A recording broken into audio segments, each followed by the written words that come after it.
ਸਤਨਾਮ ਸ਼੍ਰੀ ਵਾਹਿਗੁਰੂ ਸਾਹਿਬ ਜੀ। सतनाम श्री वाहिगुरु साहिब जी। गौड़ी कबीर जी की नाल रलाए लिखिया महला पंजवां। ऐसो अचरज देखियो कबीर, दद कै भोले बिरोले नीर। ऐसो अचरज देखियो कबीर, दद के भोले बिरोले नीर रहाओ। ये पवित्र वचन भगत श्री कबीर जी द्वारा राग गौड़ी में रचित हैं और श्री गुरु ग्रंथ साहिब जी के अंक 326 पर सुशोभित हैं। श्री गुरु ग्रंथ साहिब महाराज, आप कृपा करो गुरुदेव, आप अपने इन पवित्र वचनों की विचार करवा लो।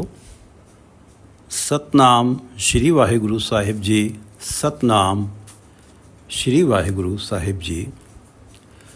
गौड़ी कबीर जी नाल रलाए लिखिया महला पंजवां।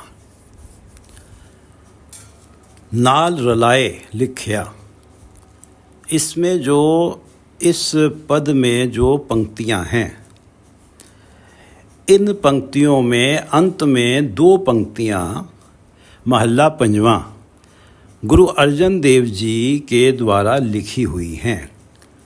कबीर दास जी की पंक्तियों में गुरु अर्जन देव जी की दो पंक्तियां रलाई गई हैं। गौड़ी कबीर जी की नाल रलाए लिखिया महला पंजवां।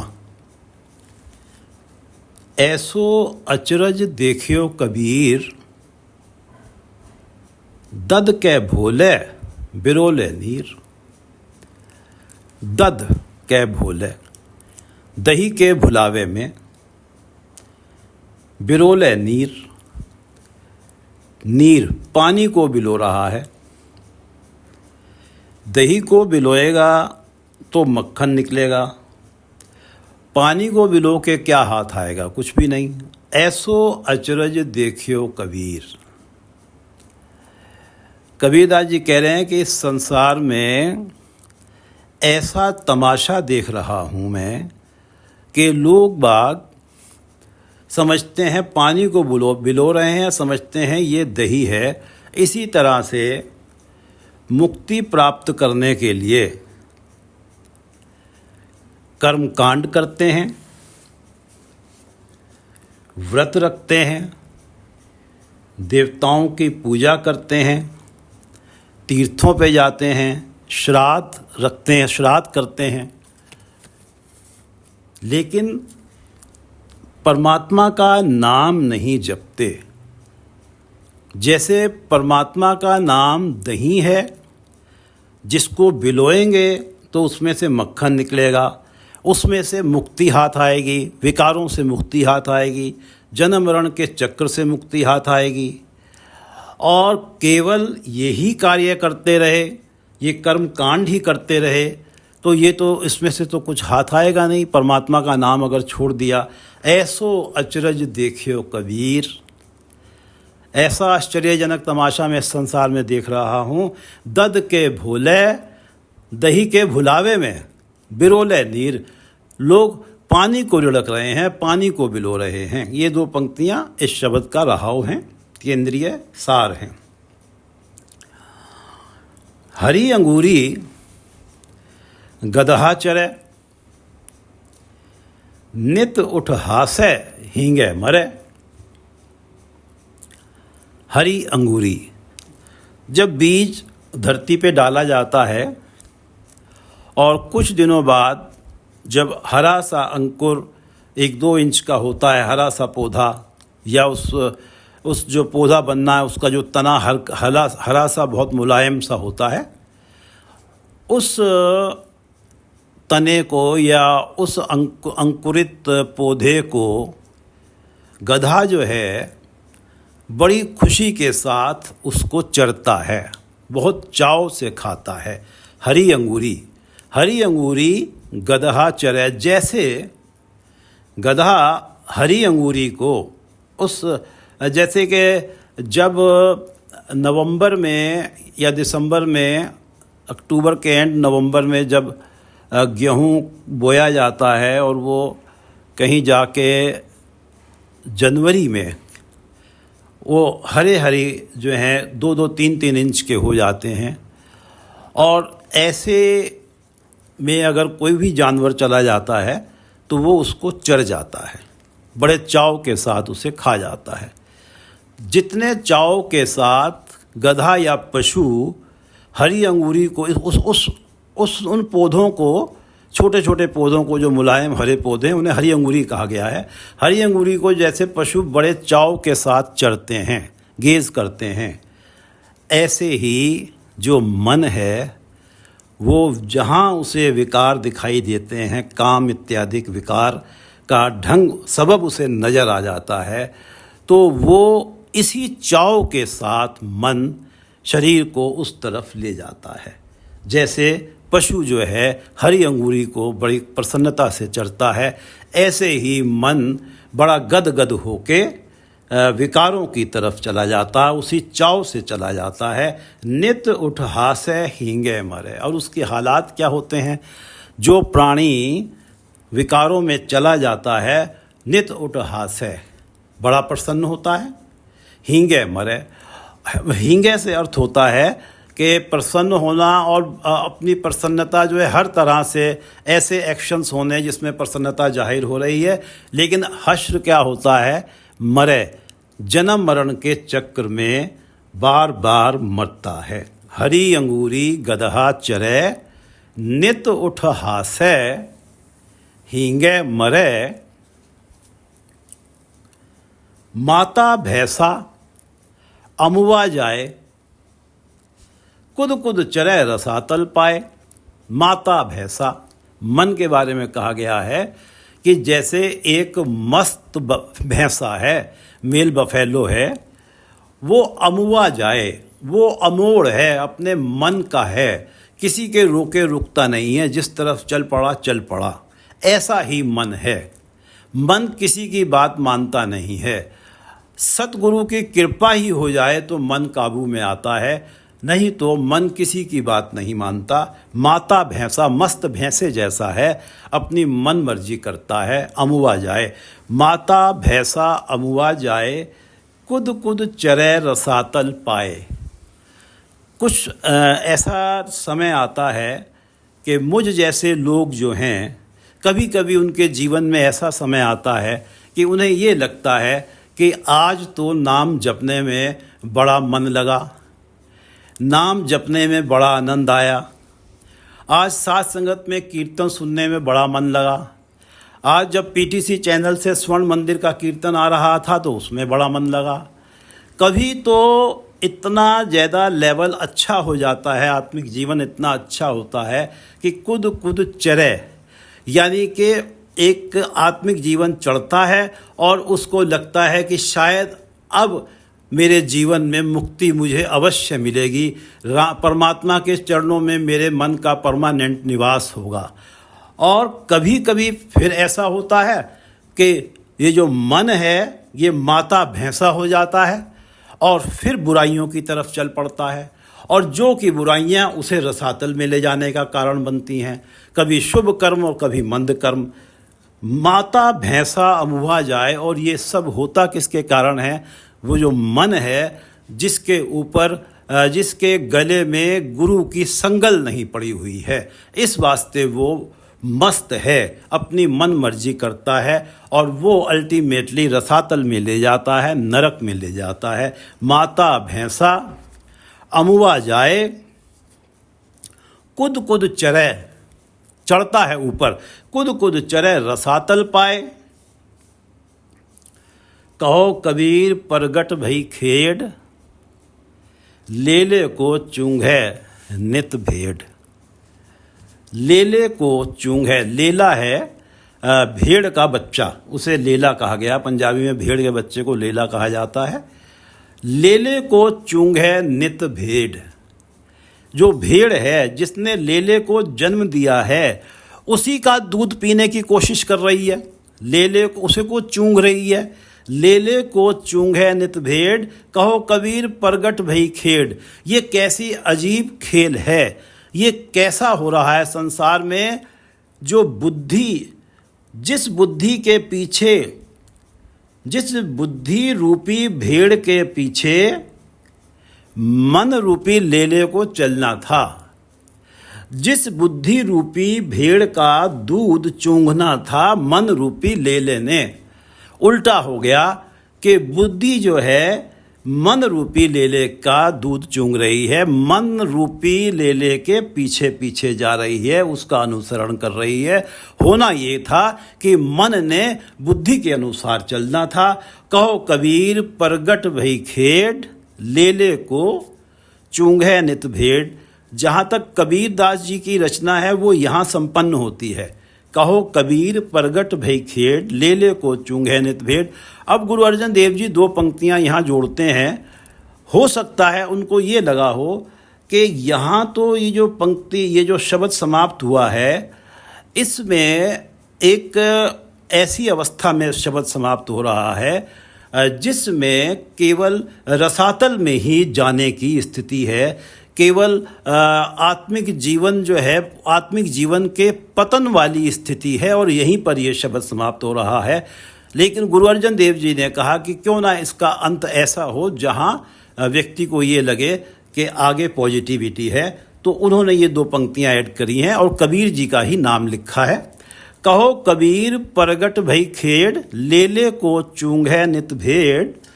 राम रमत मत प्रगति आई, कहो कबीर गुर सोझी पाई।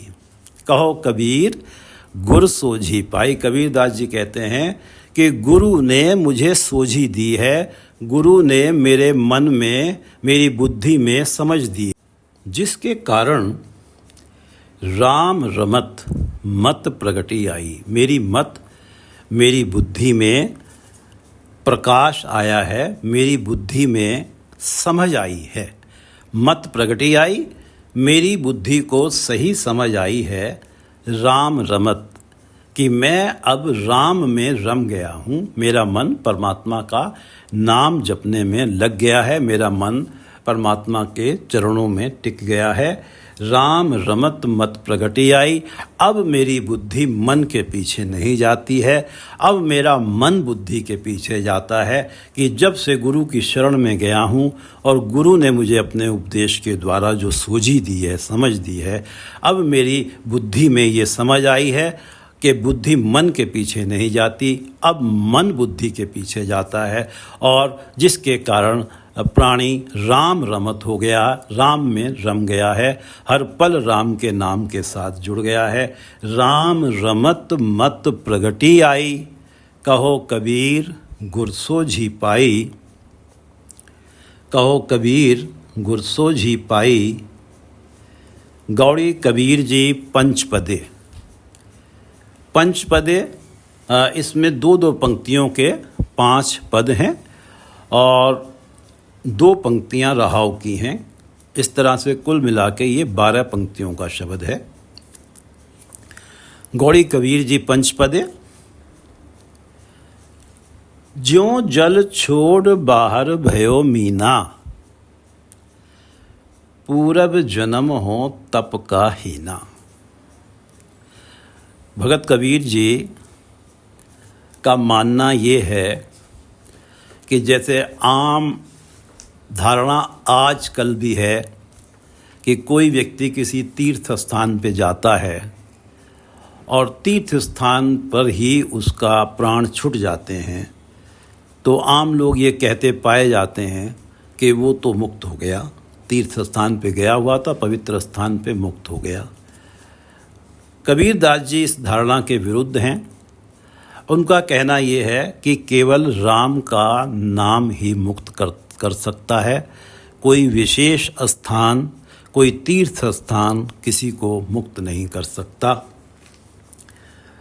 ज्यों जल छोड़ बाहर भयो मीना। तब ये मान्यता थी कि जो बनारस के अंदर प्राण छोड़ता है वो मुक्त हो जाता है। और यहाँ तक भी था, कई वर्षों तक ये प्रथा रही, कुप्रथा रही कि लोग अपना मुक्ति पाने के मनोरथ से बनारस जाते थे और अपना सब कुछ ब्राह्मणों को दान कर देते थे, और उसके बाद यहाँ तक के पत्नी भी दान करते थे, सब कुछ दान करते थे। और उसके बाद जो है उनके सिर के ऊपर आरे से उन्हें चीर दिया जाता था, और ये माना जाता था कि बनारस में इन्होंने प्राण छोड़े हैं, इन्हें मुक्ति मिलेगी। इस प्रथा को लगभग 250 वर्ष पूर्व बंद किया गया। इसको प्रथा को ज्यों जल छोड़ बाहर भयो मीना। कबीरदास जी इसके विरोध में थे कि कोई स्थान किसी को मुक्त करता है, इसलिए कबीरदास जी ने अपने प्राण, जब उनका अंतिम समय आया तो वो मगहर में चले गए। मगहर गोरखपुर से 15 मील दूर है और वो एक श्रापित धरती है। ये माना जाता है कि जो वहाँ प्राण छोड़ता है उसे गधे की जूनी प्राप्त होती है। वो इस भ्रम को समाप्त करने के लिए वहाँ चले गए। इतना दृढ़ विश्वास उनका राम नाम में था। अब वो जो दुनिया कह रही है उनके बारे में, जो दुनिया उनकी मजाक उड़ा रही है, उसको कबीरदास जी अपने इस पद में व्यक्त कर रहे हैं। ज्यों जल छोड़ बाहर भयो मीना। मछली जब जल को छोड़ के बाहर आ जाती है, ज्यों जल छोड़ बाहर भयो मीना, पूरब जन्म हो तप का हीना। अब जब मछली ने जल को छोड़ दिया तो वो तो तड़प तड़प के मरेगी। अब मैं जहाँ मुक्त होना था बनारस में, सारी उम्र तो मेरी बनारस में कटी, और अब मैं प्राण छोड़ने के लिए मगहर जा रहा हूँ, और वहाँ जाके मेरा जो है मैं जन्म मरण के चक्र में पड़ूंगा, नरकों में पड़ूंगा। पूरब जन्म हो तप का हीना। उनका मानना यह है कि पूर्व जन्म, पिछले जन्मों में मैं तप का हीना, मैंने कोई तप नहीं किया, कोई राम नाम नहीं जपा, जिसके कारण मैं सारी उम्र तो बनारस में रहा, अब मरते समय मैं मगहर चला गया, जिसके कारण मुझे गधे की जूनी मिलेगी। ये लोग हंस रहे हैं मेरे ऊपर, ये लोग कह रहे हैं ज्यों जल छोड़ बाहर भयो मीना, पूरब जन्म हों मैं तप का हीना। मैंने तप का हीन रहा हूँ, मैंने तप नहीं किया, तप विहीन रहा हूँ। पूरब जन्म हो तप का हीना, पूरब जन्म हो तप का हीना। अब कहो राम कवन गत मेरी, तजिले बनारस मत भई थोरी। दुनिया तो सब लोग ये कह रहे हैं कि तजिले बनारस, इसने बनारस को तज दिया, छोड़ दिया। मत भई थोड़ी, इसकी जो बुद्धि है भ्रष्ट हो गई, इसकी बुद्धि जो है गलत दिशा में चली गई कि ये जो है इसने जब मुक्त होने का समय आया तो बनारस छोड़ के मगहर चला गया। लोग मेरे बारे में ये कह रहे हैं कि तजीले बनारस मत भई थोड़ी। अब कहो राम कवन गत मेरी, कवन गत मोरी। हे परमात्मा, अब मुझे बताओ कि उनके हिसाब से तो मैं अब नरकों में जाऊंगा, लेकिन आप जानते हैं कि मेरी क्या गति होगी। अब कहो राम, परमात्मा मुझे आप बताओ मेरी क्या गति होगी। मुझे तो आपके नाम में दृढ़ विश्वास है, अब मेरा क्या बनेगा मुझे आप बताओ, लेकिन मुझे तो आपके नाम में दृढ़ विश्वास है। अब कहो राम कवन गत मोरी, तजीले बनारस मत भई थोड़ी। रहाओ सगल जन्म शिवपुरी गवाया, मरती बार मगहर उठाया। मरती बार मगहर उठाया, लोग कह रहे हैं कि अब जब मरने का समय आया, मरती बार ये मगहर उठाया, बनारस को छोड़ के मगहर आ गया है, और जहाँ इसने गधे की जूनी प्राप्त करेगा मरने के बाद। मरती बार मगहर उठाया, सगल जन्म शिवपुरी गवाया। बनारस को शिवपुरी कहा जाता है, मुक्तिदाता बनारस को कहा जाता है। सगल जन्म, सारा जीवन तो इसने शिवपुरी में काटा, और ये था कि वही यहाँ मुक्त हो जाएगा अंत समय। अब इसका वो सारा जन्म जो है बनारस में कटा हुआ व्यर्थ चला गया, इसने गंवा दिया, क्योंकि मरती बार मगहर उठाया। सगल जन्म शिवपुरी गवाया, मरती बार मगहर उठ आया, बहुत बरस तप किया काशी, मरण भया मगहर की बासी। इसने क्या किया कि कितने वर्ष इसने जो है तप किया है बनारस के अंदर काशी में, और लोगों को भी उपदेश दिया है। बहुत बरस तप किया काशी, काशी में इसने सारी उम्र गुजार दी और पूजा पाठ किया है, तप किया है। बहुत बरस तप किया काशी, मरण भया मगहर की बासी। अब जब मरने का समय आया, मरण भया, तो मगहर का वासी हो गया। बहुत बरस तप किया काशी, मरण भया मगहर की बासी। काशी मगहर सम विचारी, ओछी भगत कैसे उतरस पारी। लोग ये कह रहे हैं कि काशी मगहर सम विचारी। इस कबीर ने काशी जो ऐसी पवित्र जगह है जहाँ व्यक्ति मरता है तो वो सीधा स्वर्ग को जाता है, जन्म मरण के चक्र से मुक्त होता है, लोगों का ये मानना है। और मगहर एक श्रापित धरती है। काशी मगहर सम विचारी, इस कबीर ने काशी और मगहर को एक बराबर समझ लिया। काशी मगहर सम विचारी, ओछी भगत कैसे उतरस पारी। ओछी भगत, ये कैसी टुच्ची भक्ति ये करता रहा, राम राम करता रहा कि इसको ये भी समझ नहीं आई कि काशी और मगहर में फर्क है। इसने तो काशी मगहर को बराबर मान लिया। ओछी मत कैसे उतरस पारी। अब इस होछी बुद्धि के कारण ये कैसे भव सागर को पार करेगा। काशी मगहर सम विचारी, ओछी भक्ति के कारण जो इसकी भक्ति रही ये होछी भक्ति रही। ओछी भगत कैसे उतरस पारी, कहो गुर गज शिव सबको जाने। मुआ कबीर रमत श्री राम। कहो गुरुगज, गुरुगज कहा गया है गणेश जी को, शिवजी भगवान को। सबको जाने, सभी लोग ये जानते हैं कि शिवजी जो हैं वो मुक्ति दाता हैं और गणेश जी जो हैं मुक्ति को छीन लेते हैं। गणेश जी कैसे मुक्ति छीन लेते हैं? कोई भी कार्य प्रारंभ, किसी ने कोई बिजनेस प्रारंभ किया, गणेश जी का पहले पूजा अर्चन हुआ, गणेश जी का आशीर्वाद लिया कि अब मेरा ये जो बिजनेस है, ये जो मेरा वेंचर है बहुत अच्छा फलेगा फूलेगा। अब अगर वो उसमें बैठ के प्रॉफिट कमाने के लिए जो नकली चीज़ें हैं, जो दवाइयों का ही बिजनेस है तो उसमें नकली दवाइयाँ बेच रहा है और बहुत प्रॉफिट कमा रहा है, अनगिनत उसने जो है धन इकट्ठा कर लिया। अब ये जो उसके कर्म हैं, जिसके गणेश जी की पूजा करके नया वेंचर लाभ कमाने के लिए किया था और इसमें ही वो जो है बुराई में फंस गया, लाभ कमाने में गलत कार्य में लग गया और नरक में जाने का उसका ढंग बन गया। मुक्ति उससे छिनेगी। सांसारिक कार्य जो भी होते हैं उनको प्रारंभ करने से पहले गणेश जी की पूजा की जाती है, यानी कि व्यक्ति सांसारिकता में पूरी तरह से प्रवेश कर रहा है गणेश जी की पूजा करके। और ये जो सांसारिक मोह माया है ये ही व्यक्ति की मुक्ति को छीनने वाली है। और ये माना जाता है कि शिव जो हैं मुक्तिदाता हैं, सबको जाने, सभी ही लोग ये जानते हैं कि शिव मुक्तिदाता हैं और गणेश जी मुक्ति छीनने वाले हैं। कहो गुर गज शिव सबको जाने, मुआ कबीर रमत श्री राम। कबीरदास जी कहते हैं कि रमत श्री राम, श्री राम में, परमात्मा में रम गया हूँ मैं गुरु कृपा से। मेरा हर सांस में परमात्मा का नाम है और नाम जपते जपते मेरा आपा भाव, मेरा अहंकार, मेरी मर गई है। मुआ कबीर अर्थात कबीर का अहंकार मर गया है।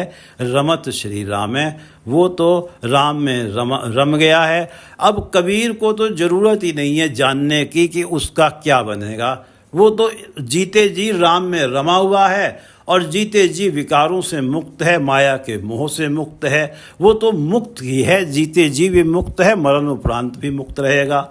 कहो गुरु गज शिव सब को जाने, मुआ कबीर रमत श्री रामे, मुआ कबीर रमत श्री रामे, गौड़ी कबीर जी की नाल रलाए लिखिया महला पंजवा। ऐसो अचरज देखियो कबीर, दद कै भोले बिरोले नीर। ऐसो अचरज देखियो कबीर, दद कै भोले बिरोले नीर। हरी अंगूरी गदहा चरे, नित उठ हासे हींगे मरे। मन की तुलना की है एक गधे के साथ, जो जब हरी घास उसे मुलायम मुलायम मिलती है तो कितने चाव से चुगता है। ऐसे ही जो मन है वो उसे जब विकार दिखाई देते हैं उनकी तरफ बड़े चाव से चला जाता है और अंत में जन्म मरण के चक्र में पड़ता है। हरी अंगूरी गदहा चरे, नित उठ हासे हींगे मरे। माता भैंसा अमुआ जाए, कुद कुद चरे रसातल पाए। कुद कुद चरे रसा। मन मस्त भैंसे की तरह है, अमुआ जाए अपनी मन मर्जी करता है। हाँ, कभी शुभ कर्म भी करता है और कभी फिर विकारों में डूब जाता है और अपने लिए जन्म मरण के चक्र को तय कर लेता है। माता भैंसा अमुआ जाए, कुद कुद चरे रसातल पाए। कुद कुद चरे रसातल पाए, कहो कबीर प्रगट भई खेड। लेले को चूंघे नित भेड़। यहाँ लेला मन को कहा गया है और भेड़ बुद्धि को कहा गया है कि बुद्धि मन के पीछे चल रही है। ये कैसा अजीब तमाशा हो रहा है संसार में, जबकि मन को बुद्धि के पीछे चलना चाहिए कि बुद्धि को ही तो सतगुरु संवारते हैं। कहो कबीर प्रगट भई खेड, ये कैसी खेल सामने दिखाई दे रही है। कहो कबीर प्रगट भई खेड, लेले को चूंघे नित भेड़। राम रमत मत प्रगटी आई, कहो कबीर गुर सोझी पाई। विद्वानों का मत है कि ये दो पंक्तियां गुरु अर्जन देव जी द्वारा रचित हैं और इसमें नाम उन्होंने कबीर ही लिखा है। राम रमत मत प्रगटी आई। उनका मानना ये हो सकता है कि यहाँ पर एक हताशा के नोट पे ये शब्द समाप्त हो रहा है कि कहो कबीर प्रगट भई खेड, लेले को चूंघे नित भेड़। तो एक पॉजिटिविटी के सामने जो ये नाम जप के हमारा सब कुछ संवर जाएगा, ये बात सामने रखने के लिए गुरु अर्जन देव जी ने ये दो पंक्तियां जोड़ी हैं और नाम कबीर ही लिखा है। क्योंकि इन पहली दो पंक्तियों में कबीर का नाम आ गया था तो यहाँ पर ये पद समाप्त हो गया था। राम रमत मत प्रगटी आई, कहो कबीर गुर सोझी पाई। जब गुरु की शरण में गए, गुरु ने समझ दी और मत प्रगटी आई। हमारी जो मत है, बुद्धि है, वो समझदार हो गई और राम रमत, राम का नाम जपने में लग गई। राम रमत मत प्रगटी आई, कहो कबीर गुर सोझी पाई। सोझी समझ, कहो कबीर गुर सोझी पाई। गौड़ी कबीर जी पंचपदे। ज्यों जल छोड़ बाहर भयो मीना, ज्यों जल छोड़ बाहर भयो मीना। पूरब जन्म हो तप का हीना। मेरे बारे में लोग ये कह रहे हैं, पूरब जन्म, कबीरदास जी कह रहे हैं कि मेरे बारे में लोगों का ये मत है कि अब मैं तड़पूंगा, तंग हूँगा मछली की तरह से, जो बनारस को छोड़ के मगहर चला गया हूँ। ज्यों जल छोड़ बाहर भयो मीना, पूरब जन्म हो तप का हीना। अब कहो राम कवन गत मोरी। लोगों के हिसाब से हे राम, हे परमात्मा, मेरा क्या हाल होगा। जैसा कि लोग कह रहे हैं मेरी तो मत भ्रष्ट ही गई। अब कहो राम कवन गत मोरी, तजीले बनारस मत भई थोड़ी। मेरी बुद्धि में ही बहुत भारी कमी आ गई है। एक बहुत ही उनके हिसाब से मेरी बुद्धि रसातल में चली गई, मत भई थोड़ी, के बनारस को छोड़ के मगहर आ गया हूँ। तजिले बनारस मत भई थोड़ी, सगल जन्म शिवपुरी गवाया। उनके हिसाब से तो ये है कि मरती बार मगर उठाया।